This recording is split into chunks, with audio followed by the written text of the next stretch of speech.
할렐루야. 반갑습니다. 좋은 아침입니다. 높고 푸른 하늘, 가을, 상쾌한 아침 함께 예배드림에 감사함을 드립니다. 자, 모든 건 시작이 있으면 끝이 있습니다. 우리 인생도 그렇겠죠. 인생의 끝을 알고 사는 사람이 있다면 그 사람의 삶은 어떨까요, 여러분? 자기 인생의 끝을 본 사람이 있어요. 어떻게 될지 알고 사는 겁니다. 막 살 수도 있겠지만 더 주어진 시간을 충실하게, 성실하게, 그리고 허튼 짓 안 하고 살 수 있겠죠. 그리고 그는 어떤 상황에 와서도 어떤 염려나 근심은 하지 않을 겁니다. 결과를 알기 때문이겠죠. 초연하고 담대하고 의연하게 모든 상황을 대처할 수 있게 될 것입니다. 이렇듯 자신의 죽음의 때를 알고 죽음을 각오하고 그 죽음을 품고 그 마지막을 품고 사는 자들을 당해낼 자들은 세상에 없을 거예요. 바로 예수님의 삶이 그러하셨죠. 예수님은 자신이 언제 어디서 어떻게 죽음을 맞이하게 되실지를 알고 계셨습니다. 그리고 예수님은 자신을 따르는 제자들을 향해서도 동일하게 다음과 같이 말씀을 하셨습니다. 주일설교 말씀 구절 한번 보도록 하겠습니다. 마태복음 10장 39절 우리 한 절 말씀 같이 읽겠습니다. 자기 목숨을 얻는 자는 잃을 것이요 나를 위하여 자기 목숨을 잃는 자는 얻으리라. 아멘. 자, 여러분 이수신 장군도 비슷한 말 하신 거 아시죠? 이게 원래 중국 고대 문서 병법에 나오는 말인데 이수신 장군도 이 말을 했더라고요. 필사즉생, 필생즉사. 오늘 설교 제목이에요. 그러니까 필사즉생, 반드시 죽고자 하면 살고, 필생즉사, 반드시 살고자 하면 죽으리라. 그래서 오늘은 필사즉생, 필생즉사 라는 제목으로 성도가 이 땅에서 어떻게 우리 자신의 인생의 끝을 알고 그것을 마음에 품고 담대하고 초연하게 두려움 없이 거칠 것 없이 이 세상을 살아갈 수 있는지 그 정체성에 대해서 말씀을 전하려고 합니다. 자, 오늘 본문을 다시 한번 보도록 할게요. 본문 누가복음 13장 31절 한 절 말씀 같이 읽겠습니다. 그때에 어떤 바리새인들이 나와서 이르되 나가서 여기를 떠나소서 헤롯이 당신을 죽이고자 하나이다로 오늘 본문이 시작되죠. 어떤 바리새인들이요 예수님께 나와서요 헤롯이 예수님을 죽이려 한다는 소식을 전합니다. 그러자 예수님께서는 이제 이 헤롯을 여우라고 지칭하시면서 책망을 빗대서 책망하시면서 그 헤롯이 나의 사역을 막을 수 없다고 말씀하세요. 본문을 계속해서 한번 볼까요? 오늘 본문 누가복음 13장 32절, 33절 두 절 말씀의 내용이 있습니다. 같이 읽겠습니다. 이르시되 너희는 가서 저 여우에게 이르되 오늘과 내일은 내가 귀신을 쫓아내며 병을 고치다가 제3일에는 완전하여 지리라 하라. 그러나 오늘과 내일과 모레는 내가 갈 길을 가야 하리니 선지자가 예루살렘 밖에서는 죽는 법이 없느니라고 예수님께서 말씀을 하십니다.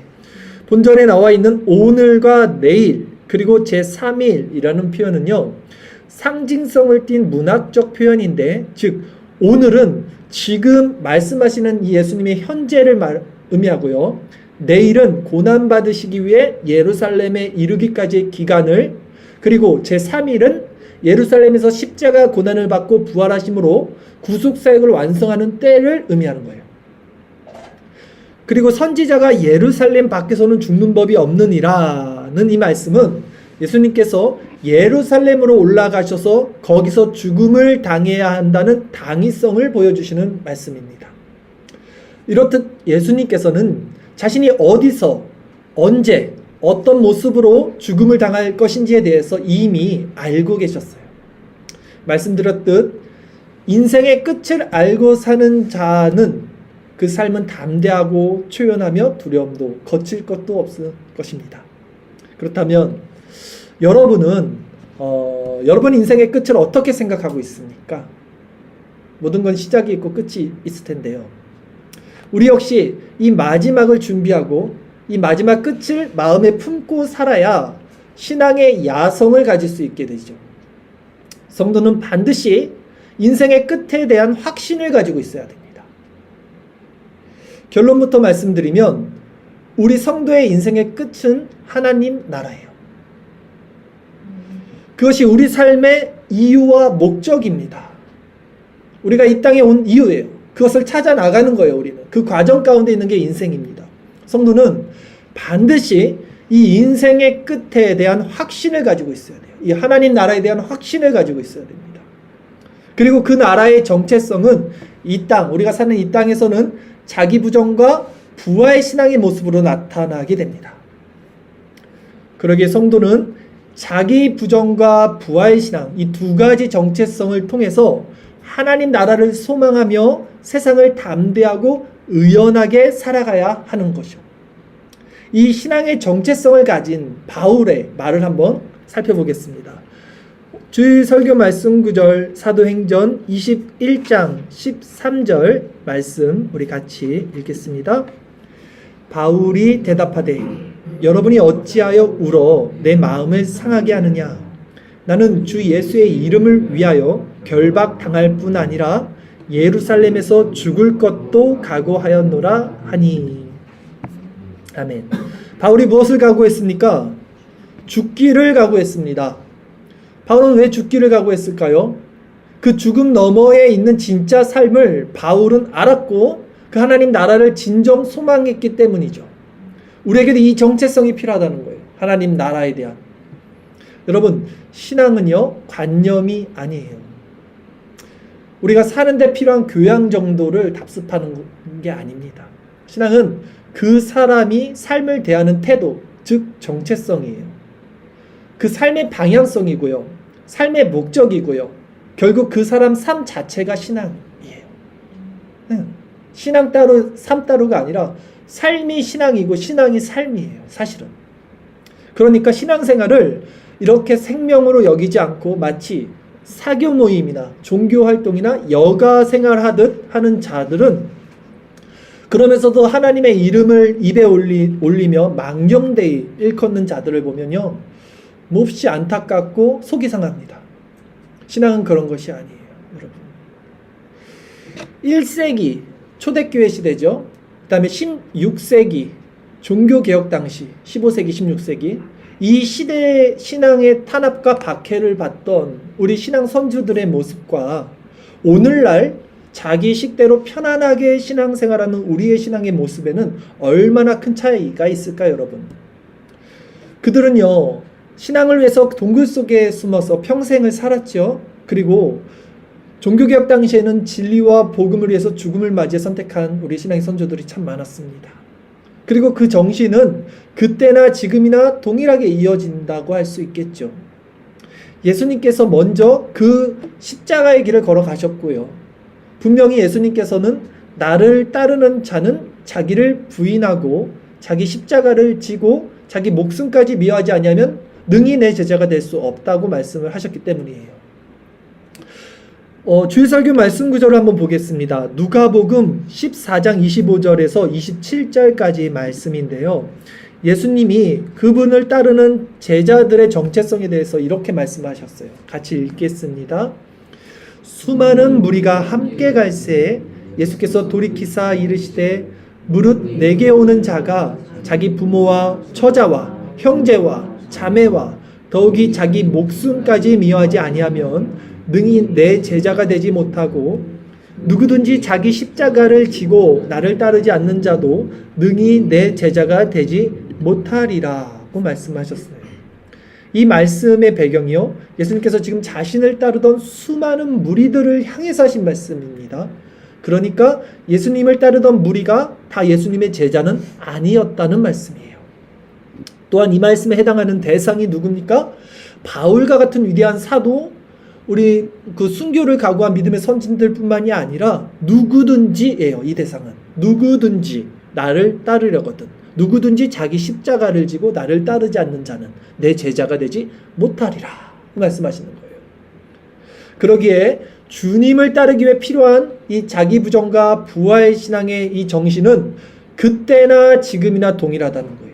이 정체성이 없으면 누구도 예수님의 제자가 아니라는 말씀입니다. 그렇다면 우리 믿음의 선진들은 어떻게 이 자기 부정과 부활 신앙을 갖고 그 신앙의 야성을 갖게 된 것일까요? 다시 말해서 우리는 그러면 어떻게 해야 이 신앙의 정체성을 가질 수 있게 되는 것일까요? 그때나 지금이나 신앙의 본질이 동일하다면 지금 우리에게 필요한 것이 무엇이겠냐는 것이죠. 이 부분을 우리는 생각해 봐야 합니다. 오늘 설교에서 가장 중요한 포인트입니다. 이제 우리가 자기 부정과 부활신앙, 이 신앙의 야성을 갖고 죽기까지 예수님을 따르는 믿음을 갖기 위해서는 하나님의 크신 사랑과 은혜를 경험해야 합니다. 그리고 그 크신 하나님의 사랑과 은혜는 다른 곳에서가 아니라 오직 완성된 계시의 말씀인 성경을 통해서만 경험되어야 돼요. 솔라 스크립투라, 오직 말씀. 우리에게는 이 한 가지가 필요한 거예요. 하나님의 사랑과 은혜를 경험해야지 우리가 신앙의 야성을 갖게 된다고요. 죽기까지 주님을 따를 수 있어요. 근데 그 하나님의 사랑과 은혜는 다른 곳에서가 아니라 오직 성경 말씀을 통해서 경험되어야 된다는 말입니다. 그러기에 이제부터 오늘 이 시간 성경에 나타나 있는 하나님의 그 크신 사랑과 깊은 은혜에 대해서 우리 한번 살펴볼 텐데, 성령께서 조명해 주셔서 이것이 무슨 일반 소설 읽듯 있는 것이 아니라 정말 하나님이 그 마음을 우리에게 어떻게 나눠주고 있는지를 조명해 주시기를 간구하는 마음으로 함께 살펴보셔야 합니다. 자, 먼저 오늘 본문에서도 예수님이 이렇게 말씀을 하셨어요. 이스라엘을 향한 하나님의 끝없는 사랑에 대해서 말씀하셨죠. 오늘 본문 다시 한번 볼게요. 누가복음 13장 34절 우리 한 절 말씀만 다시 읽겠습니다. 예루살렘아 예루살렘아 선지자들을 죽이고 내게 파송된 자들을 돌로 치는 자여, 암탉이 제 새끼를 날개 아래 모음같이 내가 너희를 자녀를 모으려 한 일이 몇 번이냐. 그러나 너희가 원하지 아니하였도다. 예수님 이렇게 말씀하셨는데요. 예루살렘아 예루살렘아라는 이런 의인법적 표현은 유대 종교 지도자들을 위시한 예수님을 대적했던 이스라엘을 통칭하는 표현입니다. 유대 종교 지도자들은 하나님께서 보내신 선지자들을 계속해서 죽였습니다. 그럼에도 하나님은 끊임없이 다시 선지자들을 보내사 자신의 사랑을 그들에게 전하셨죠. 암탉이 제 새끼를 날개 아래 모음같이 내가 너희 자녀를 모으러 한 일이 몇 번이냐는 거예요. 계속해서 몇 번이고 하나님은 선지자들을 통해서 하나님의 사랑을 그들에게 전하셨습니다. 또한 이런 표현은요, 구약 이사야서를 통해서도 잘 나타나 있어요. 이렇게 닭이 새끼를 모으고 새가 날개 아래 자기 새끼를 이렇게 보호한다는 표현. 우리 이사야 31장 5절 말씀 한번 같이 읽겠습니다. 새가 날개치며 그 새끼를 보호한 같이 나 만군의 여호와가 예루살렘을 보호할 것이라. 그것을 호위하며 건지며 뛰어넘어 구원하리라 하셨느니라. 아멘. 하나님이 이스라엘 백성들을 이렇게 사랑하십니다. 새가 날개치며 새끼를 보호한 같이 만군, 그러니까 전쟁에 능하신 만군의 여호와가 내가 너희를 보호할 것이다. 너희를 호위하고 건지고 구원할 것이다. 말씀하십니다. 어미새가 새끼를 보호한다는 이런 하나님의 사랑은요, 성경 곳곳에 정말 많이 나타나는데요. 한 구절만 더 살펴볼게요. 신명기 32장 11절 12절 두 절 말씀 우리 같이 읽겠습니다. 마치 독수리가 자기 보금자리를 어지럽게 하며 자기의 새끼 위에 너풀거리며 그의 날개를 펴서 새끼를 받으며 그의 날개 위에 그것을 엎는 것 같이 여호와께서 홀로 그를 인도하셨고 그와 함께한 다른 신이 없었도다. 아멘. 자, 독수리가요, 자기 새끼를 이렇게 나는 법을 훈련시키는 모습이에요. 둥지에서 독수리가 자기 보금자리를 어지럽게 합니다. 새끼 위에서 너풀거리며 새끼들이 떨어지겠죠. 폭포로 막 떨어져요. 그러면서 날개짓을 하겠죠. 살려고. 근데 어떻게 합니까? 그 밑으로 내려가서 자기 날개 위에 그것을 엎는다는 거예요. 독수리가. 그것과 같이 여호와께서, 하나님께서 홀로 우리를, 그의 자녀들을 인도하셨고 그와 같은 신이 없었다라는 것입니다.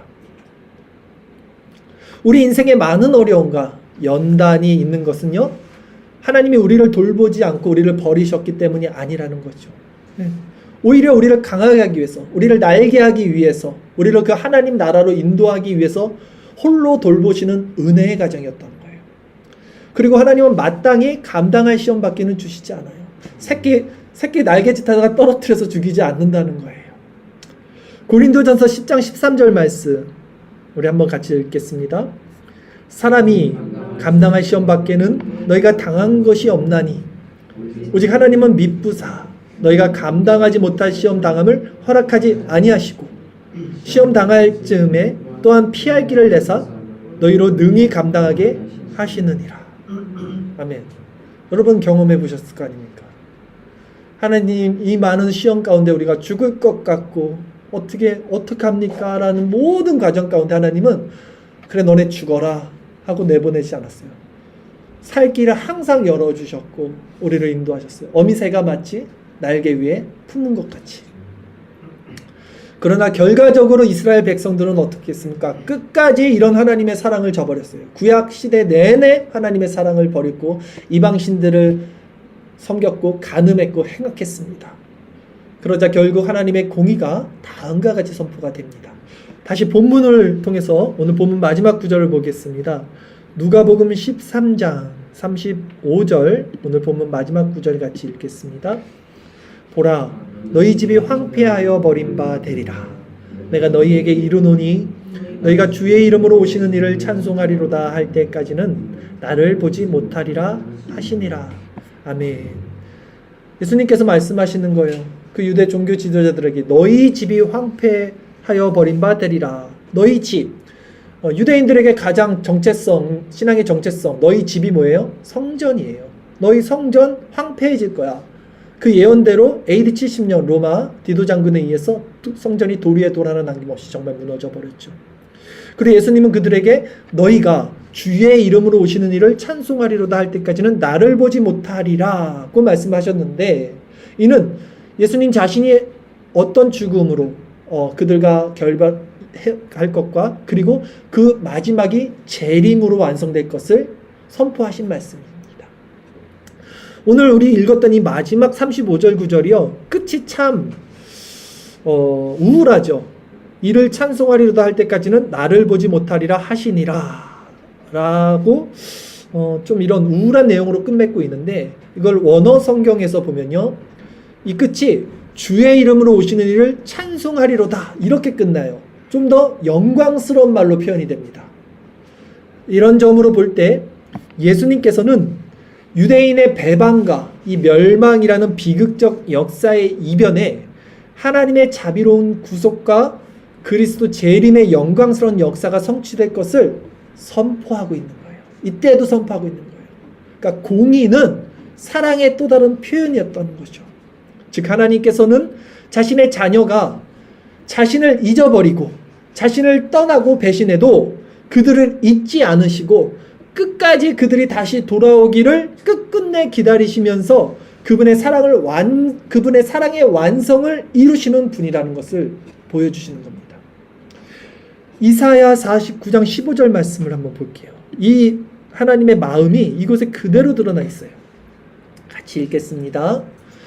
여인이 어찌 그 젖 먹는 자식을 잊겠으며 자기 태에서 난 아들을 긍휼히 여기지 않겠느냐. 그들은 혹시 잊을지라도 나는 너를 잊지 아니할 것이라. 아멘. 세상에 어머니의 사랑보다 큰 게 어디 있습니까? 어머니가 자식을 사랑하는 사랑은 견줄 수가 없을까. 그러나 그 여인도 젖 먹는 자식을 잊을 수 있고 자기 태에서 난 아들을 버릴 수도 있지만 나는 잊을 수 없고 너희를 버리지 아니할 것이다. 이게 하나님의 마음이 이스라엘 백성들을 향한 여러분. 이처럼 자기 백성을 향한 하나님의 사랑은요 끝이 없습니다. 하나님 왜 이렇게 하나님은 이 사람들을 자기 백성들을 사랑하는지 우리는 알 수 없어요. 아무 이유가 없어요. 우리가 알 수 없어요. 하나님 그냥 버리실 수 있어요. 다 싹 쓸어버려도 괜찮아요. 하나님은 하등 이유가 없어요. 우리를 살려주실. 그리고 다시 창조하시면 돼요. 그러나 하나님 그렇게 하지 않으시는 거예요. 이런 하나님의 마음과 하나님의 사랑을 그럼 우리가 알게 된다면 이제 어찌 우리가 그분의 말씀을 거역하며 우리 마음대로 살면서 그분이 마음 아파하는 그 짓을 계속 해나가면서 살 수 있겠냐는 거예요. 여러분. 하나님은 호세아 선지자를 통해서도요 고멜과 같이 그 바람난 그 창녀 같은 고멜의 모습을 통해서 우상을 섬기며 하나님을 배신한 자기 백성을 끝까지 사랑하시는 그 남편된 마음을 우리들에게 보여주셨습니다. 그 말씀도 우리 한번 찾아서 읽어볼까요? 호세아 11장 7절에서 9절까지 말씀 같이 읽겠습니다. 내 백성이 끝끝내 내게서 물러가나니 비록 그들을 불러 위에 계신 이에게로 돌아오라 할지라도 일어나는 자가 하나도 없도다. 에브라임이여 내가 어찌 너를 놓겠느냐. 이스라엘이여 내가 어찌 너를 버리겠느냐. 내가 어찌 너를 이 아드마같이 놓겠느냐. 어찌 너를 스보임같이 두겠느냐. 내 마음이 내 속에서 돌이켜 나의 국률이 온전히 불붙듯 하도다. 내가 나의 맹렬한 진노를 나타내지 아니하며 내가 다시는 에브라임을 멸하지 아니하리니 이는 내가 하나님이요 사람이 아니니라. 내 가운데 있는 거룩한 이니 진노함으로 내게 임하지 아니하리라. 하나님의 사랑입니다. 보세요. 내 백성이 끝끝내 내게서 물러가나니 이게 무슨 말이에요? 끝끝내 하나님을 따르지 않는다는 거예요. 비록 그들을 불러 위에 계신 이에게로 돌아오라 할지라도 일어나는 자가 하나도 없다. 하나님께 나오는 자가 하나도 없다는 거예요. 그러나 하나님은 말씀하시는 거예요. 그 끝끝내 배신한 이스라엘을 향하신 하나님의 마음이 그 속에서 돌이켜 국률이 불붙듯 하다는 거예요. 이럴 수 있습니까, 여러분? 그 배신하는 사람을 향해서도 하나님이 그 일편단심 사랑의 마음이 자신의 마음이 국률이 불붙듯 하다는 표현을 써요. 신인 동명용자 표현이지만 그러니까 하나님이 인간의 모습처럼 보여지는 거지만 그러나 이 사랑이 느껴지는 거죠. 여러분, 하나님은 인간을 이토록 사랑하실 하등 이유가 전혀 없으시다니까요. 여러분, 착각하는 거예요. 우리가 자꾸 하나님을. 하나님과 우리의 차이가 얼마나 큰데요. 창조주와 피조물은 천지 차이입니다. 그냥 다 싹 다 죽이시고 다시 창조하셔도 되는 거예요. 그러나 하나님은 그렇게 하지 않으셔요. 하나님 어떻게 하십니까? 누가복음 15장에 나오는 탕자의 비유를 통해서도 하나님은 자식을 끝까지 기다리시는 아버지의 사랑을 우리에게 보여주시는 거예요. 또 누가복음 15장 18절에서 24절 말씀도 우리 같이 한번 읽겠습니다.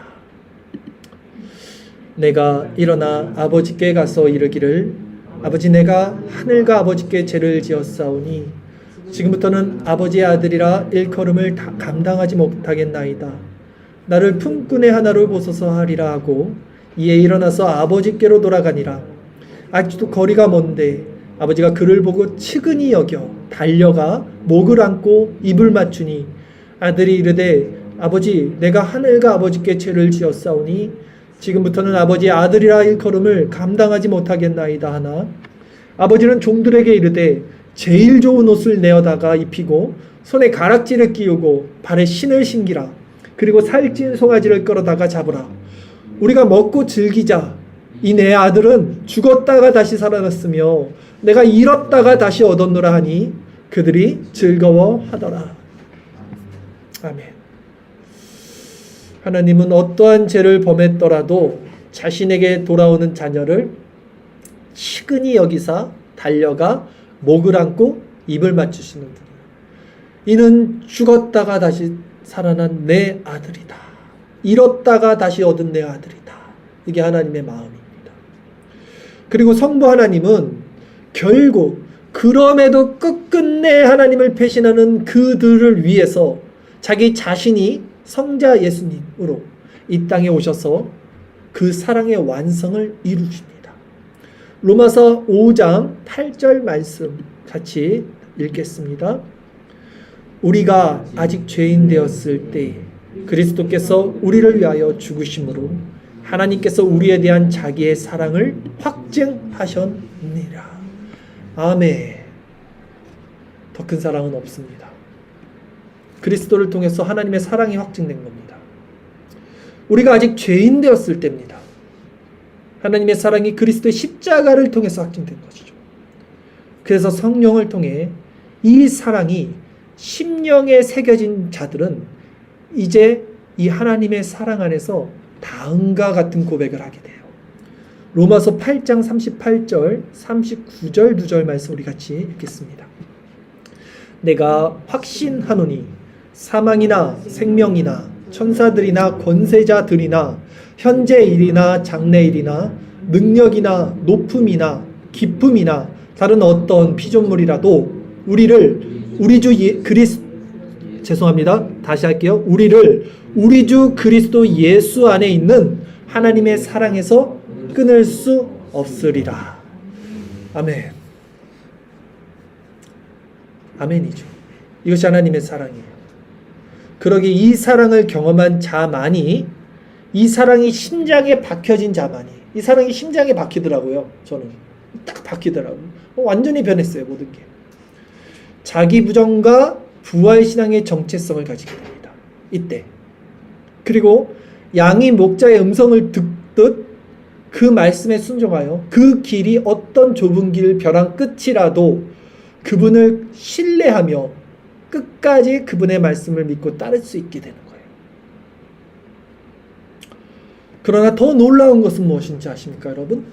우리가 이 하나님의 사랑에 힘입어 이제 자원하는 심령으로 자기를 부인하고 이 부활신앙의 결단이 일어나면요, 필사즉생, 필생즉사가 돼요. 즉 오히려 죽고자 했던 그 길에서 실제 사는 역사가 일어나게 되는 것을 우리가 보게 됩니다. 하나님은 우리에게 이 믿음의 결단을 받아내시기를 정말 원하고 계신 것 같아요. 딱 요 믿음의 결단 받기를 원하셔요. 왜냐하면 그래야만 실제 우리가 사는 역사가 일어나기 때문이에요. 그러나 사람들은 죽기가 무서워서 자신의 생명을 그 십자가로 넘기지를 못해요. 때문에 결국 진짜 생명을 얻지 못해요. 여러분, 하나님은요, 선하신 분이시죠. 하나님은 죽이시는 하나님이 아니라 살리시는 하나님입니다. 아브라함이 아들 이삭을 번제로 드릴 때 하나님은 그 믿음을 의로 여겨주시고 이삭을 죽이지 않으십니다. 그 믿음을 받으신 거죠. 탕자가 아버지 집에서 종으로라도 살길 바라는 마음으로 집으로 돌아갔을 때 아버지는 그를 종으로 삼지 않으신다니까요. 아들의 권세를 회복시켜 주신다니까요. 필사즉생, 필생즉사.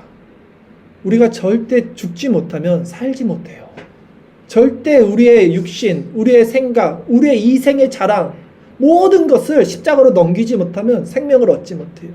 자기 부정, 부활신앙 가질 수 없습니다. 어떻게 갔습니까?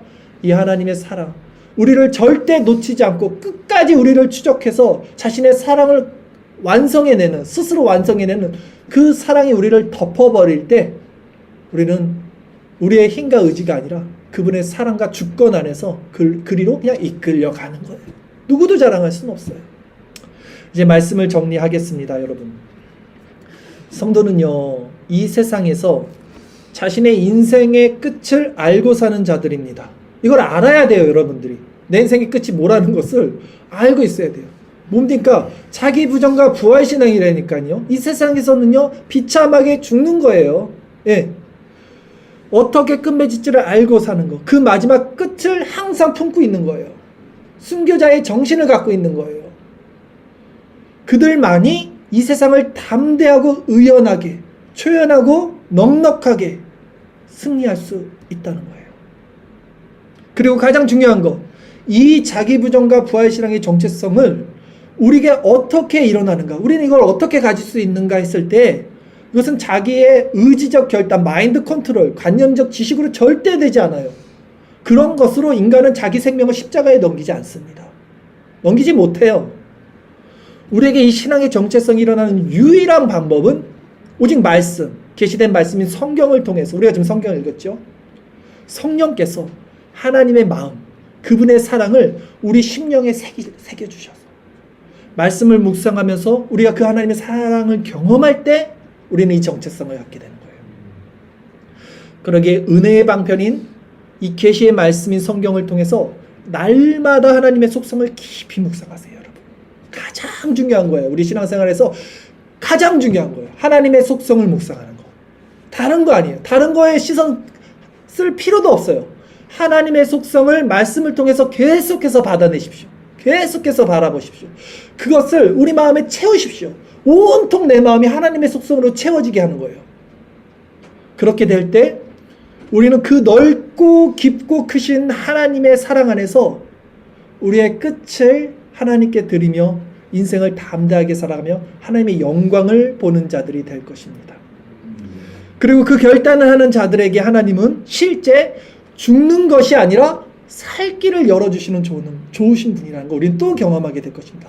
먼저 그의 나라와 의를 구하는 자에게 먹고 살고 염려했던 모든 이런 것도 더하게 하시는 하나님이셔요. 그러나 혹시 하나님께서 그리 아니하실지라도 즉 이 땅 가운데 우리도 순교자의 피로 우리 인생이 그렇게 끝날지라도 우리는 주님을 따를 것입니다. 왜냐하면 우리에게는 영원한 하나님 나라라는 본향이 실제적으로 존재하고 우리는 무엇보다도 그분을 신뢰하기 때문입니다. 이 아침 이 사랑의 고백을 우리 성삼위 하나님께 올려드리는 하나님의 백성들이 됩시다. 기도드립시다. 사랑과 은혜가 많으신 하나님, 하나님의 크고 높고 깊은 사랑을 찬양드립니다. 우리는 하나님을 배신하고 늘 제각기 갈 길로 갔건만을 하나님께서 아들 예수 그리스도를 통하여 우리를 구원하셨습니다. 이제는 우리가 어찌할 수 없이 우리 마음에 새겨진 내주하시는 성령의 음성을 듣게 되었습니다. 세상에 어떤 것도 어떤 피조물도 그리스도 예수 안에 있는 하나님의 이 사랑에서 우리를 끊을 수 없음을 이 시간 고백드립니다. 하나님, 이 세상 가운데 나그네요 이방인이요 거류민의 삶을 살게 하여 주시옵소서. 복음을 위하여 모든 것을 배설물처럼 버리며 오직 하나님 나라 하나님의 영광을 위해 사는 자들 되게 하시고 그 복음을 전하며 하나님 사랑과 이웃 사랑을 실천하는 자들 되게 하여 주시옵소서. 감사함을 드리고 우리 주 예수 그리스도의 이름으로 기도드립니다. 아멘.